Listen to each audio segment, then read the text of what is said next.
Assalamualaikum warahmatullahi wabarakatuh. Yang kami hormati Pak Mahfudin serta asisten dosen. Kami dari kelompok 10 kelas B akan mempresentasikan hasil konfigurasi ujian praktikum 1 dari mata kuliah Teknologi One atau Wide Area Network yang berjudul Konfigurasi Router Mikrotik V7 dan Quagga pada jaringan skala enterprise. Di layar telah menunjukkan topologi studi kasus yang dimana IPB terhubung ke internet dengan skema multi-home melalui dua ISP, yaitu Telkom dan juga Indosat. Sedangkan Rumah Sakit Mulia terhubung dengan skema single home atau stop network, dan perangkat yang kami gunakan di sini adalah router ISP menggunakan Quagga, router enterprise menggunakan MikroTik V7, dan end device menggunakan Tinicore. Serta protokol yang kami gunakan di sini adalah IPv4 dan IPv6. Karena kelompok kami adalah kelompok 10, maka seluruh nilai alamat X pada modul diganti dengan nilai angka 10. Jadi seluruh alamat kami diubah sesuai dengan kelompok kami. Secara umum, konfigurasi yang kami lakukan meliputi addressing IPv4 dan IPv6, routing internal IPB dengan OSPF, routing antar AS dengan BGP, default route pada RS Mulia dan Vokasi, NAT, Policy Based Routing, dan VPN IPsec antara IPB dan juga Vokasi. Dalam setiap bagian konfigurasi, kami juga melakukan pengujian dengan ping untuk memastikan konektivitas berjalan sesuai fungsi yang diminta. Selanjutnya, akan saya persilakan rekan saya untuk menjelaskan addressing dan routing internal. Baik, saya akan menjelaskan tahap addressing dan routing internal. Langkah awal yang kami lakukan adalah mengonfigurasi IP address, IPv4 dan IPv6 pada seluruh interface router dan end device sesuai topologi. Setelah itu, kami memastikan semua interface aktif dan link yang terhubung langsung bisa saling reach. Konfigurasi ini menjadi dasar sebelum masuk ke routing dinamis.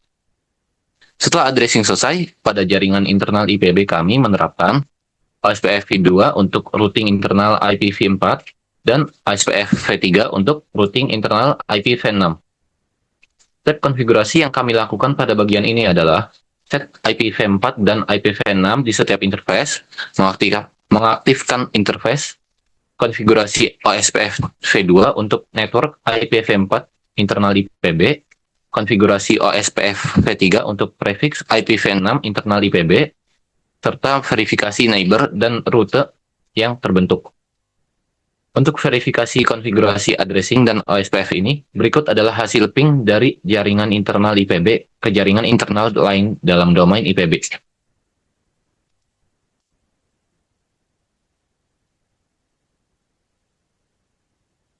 Jadi pertama-tama kita akan coba ping ke server SSH-nya IPB dari user itu.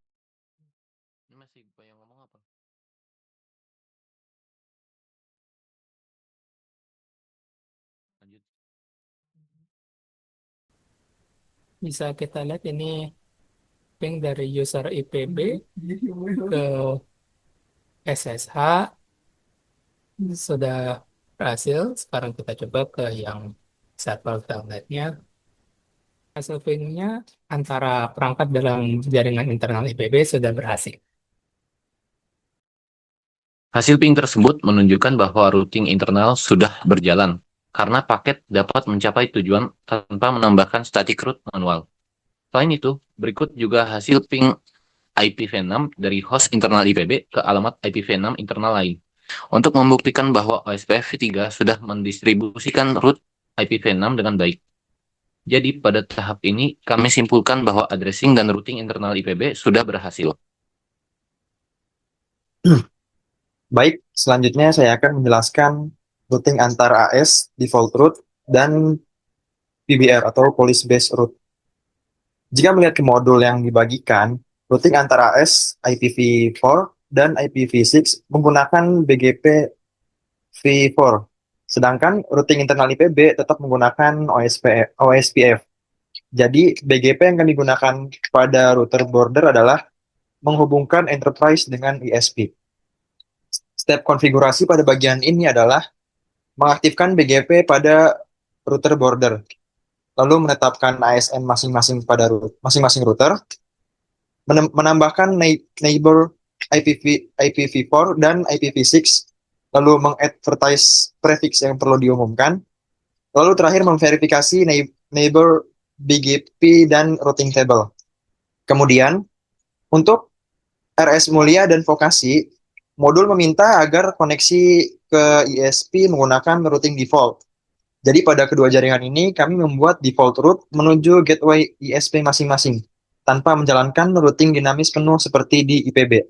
Untuk police based routing, ketentuannya adalah IPB merupakan non-transit AS, sehingga IPB tidak boleh menjadi jalur transit trafik antar ISP yang bukan milik dari IPB.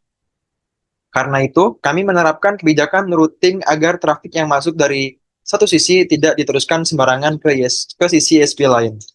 Untuk pembuktian konfigurasi ini, berikut adalah hasil ping dari jaringan IPB ke jaringan luar melalui Telkom yang akan didemonstrasikan oleh rekan saya. Jadi dari user IPB, kita akan coba ping ke Telkom 60 10 01. Kita coba ping. Hasil pingnya berhasil. Kita coba menggunakan IP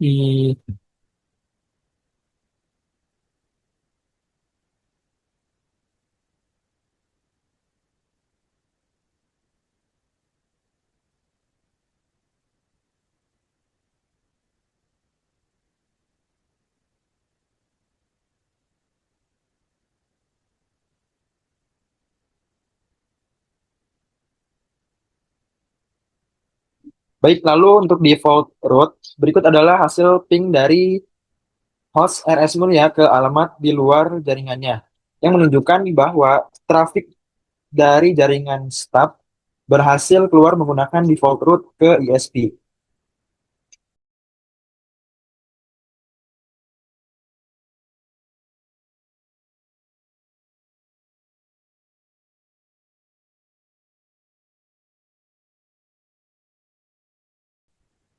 Lalu berikutnya adalah hasil ping dari jaringan IPB ke jaringan luar melalui Indosat yang menunjukkan bahwa sesi BGP dan pertukaran root antara AS sudah berjalan.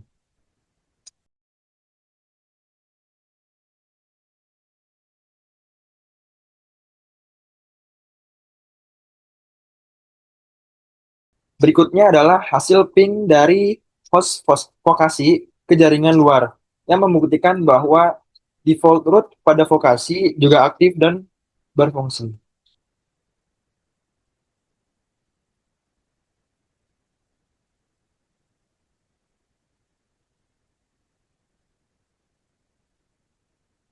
Sedangkan untuk PBR non-transit AS, berikut adalah pengujian ping yang menunjukkan bahwa IPB tidak menjadi jalur transit untuk trafik yang tidak berkepentingan dengan jaringan IPB itu sendiri. untuk membuktikan bahwa IPB sudah menjadi autonomous system non-transit, maka kita pertama akan melihat jaringan apa saja yang diiklankan oleh router border IPB. Dari sini BGP mengiklankan jaringan IP global dari jaringan IPB, baik untuk yang usernya maupun untuk yang server SSH dan telnetnya. Kemudian kita bisa melihat rute BGP yang dimiliki oleh server yang rute yang dimiliki oleh Telkom. Di sini terlihat bahwa ketika jaringan tujuannya ke jaringan yang di luar IPB, tidak ada di path-nya tidak ada AS number-nya untuk IPB, sedangkan untuk yang tujuannya IP Global Server SSH dan telnetnya IPB tadi, ada AS dari routernya border IPB. Hal yang sama juga berlaku di router Indosat.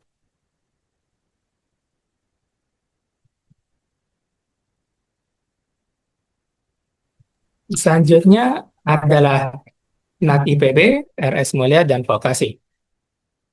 Pada bagian ini saya akan menjelaskan konfigurasi dari NAT atau Network Address Translation. NAT di sini dibagi menjadi 3 bagian utama. Pada IPB terdapat static NAT untuk server SSH-nya 172.17.10.66 menjadi 200.200.10.2. Kemudian ada static NAT untuk 172.17.10.67 untuk server telnetnya menjadi 200.201.10.3. Kemudian ada juga NAT overload untuk jaringan lokal IPB 172.17.10.0 ke pool 200, 200, 200.15 hingga 200, 200, 200.16. Untuk membuktikan ini, kita akan mencoba untuk mengeping server SSH dan telnet IPB dari jaringan luar.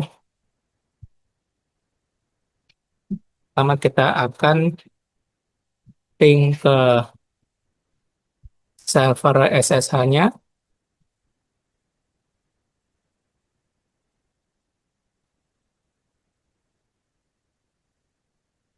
Pingnya berhasil. Kemudian kita ping ke server telnetnya.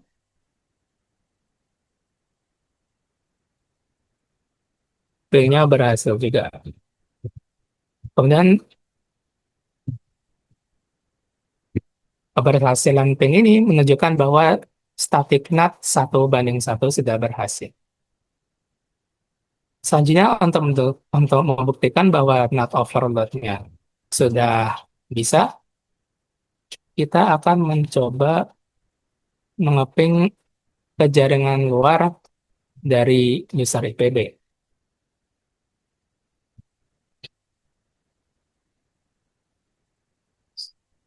Oke, hasil pingnya sudah berhasil. Selanjutnya, pada RS Mulia, kita menerapkan port forwarding, di mana untuk telnetnya dari IP lokal 172.17.10.67 menjadi 150.10.06 dengan port 23. Kemudian untuk server SSH di port forwarding dari 172.17.10.68 menjadi 150.10.06 dengan port 22. Kita juga menerapkan NAT overload dari jaringan RS Mulia 172.17.10.0/24 ke 150.10.06. Untuk membuktikannya, kita akan mengeping dari user Mulia ke jaringan luar.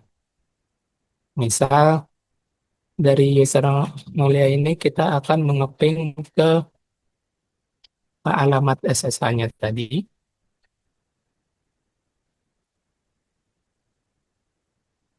Kemudian untuk port forwarding, karena dia layanannya berbasis port, untuk demonstrasikannya kita akan mencoba melakukan telnet dan SSH dari user IPB ke alamat yang sudah di port forwarding tadi. Karena telnet menggunakan port 23, paketnya akan dikirimkan ke server telnetnya. Kita sudah berhasil terhubung. Selanjutnya kita akan coba SSH.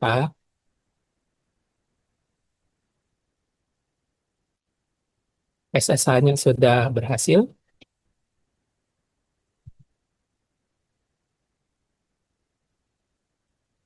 Kemudian terakhir pada router Vokasi IPB,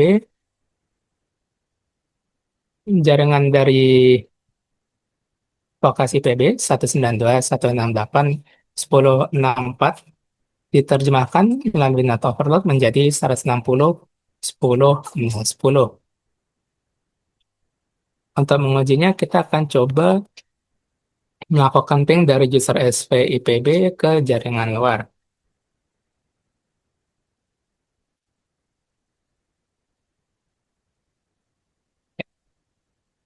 Jadi dari seluruh pengajian ini dapat disimpulkan bahwa static NAT, path, dan port forwarding telah berhasil diterapkan sesuai tabel NAT pada modul.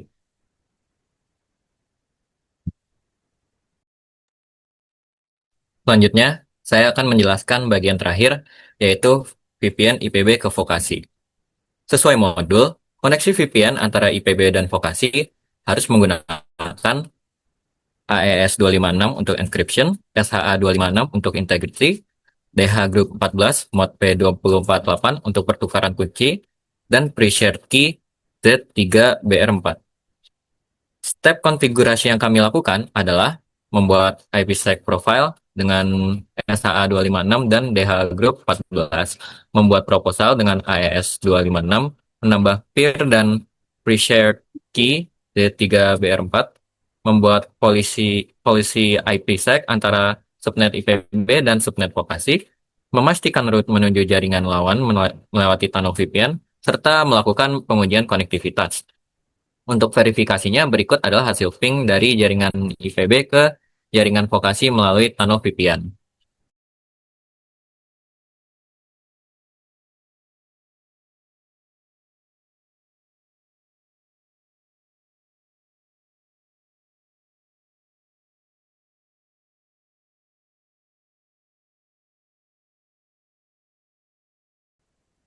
Dan berikut adalah hasil ping dari jaringan vokasi ke jaringan IPB.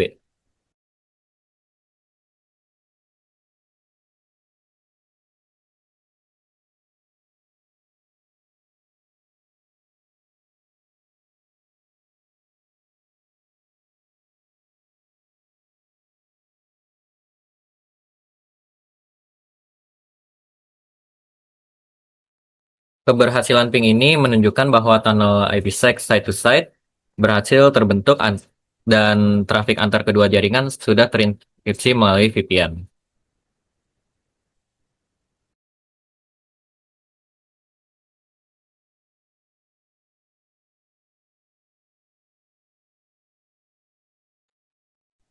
Baik, dari seluruh pengujian ping yang telah dilakukan oleh kelompok kami telah berhasil melakukan ping antar jaringan internal, kemudian ping dari jaringan luar setelah BGP dan juga default route aktif, kemudian ping untuk pembuktian NAT, dan juga ping antar site melalui VPN.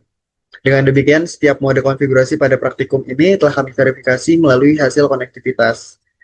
Sebagai penutup, dapat kami simpulkan bahwa kami telah berhasil konfigurasi dari IPv4 dan juga IPv6, OSPF v2 dan juga OSPF v3, BGP antar AS, default route, NAT static, path, dan port forwarding, serta PBR non-transit AS dan juga VPN IPsec, IPB maupun vokasi. Seluruh konfigurasi telah dilakukan berdasarkan modul dengan nilai alamat X adalah 10 sesuai dengan kelompok kami, yaitu kelompok 10. Demikian adalah presentasi dari kelompok kami. Terima kasih atas perhatian Pak Mahfudin serta kakak-kakak asisten dosen. Mohon maaf apabila terdapat kekurangan dari kami. Wassalamualaikum warahmatullahi wabarakatuh.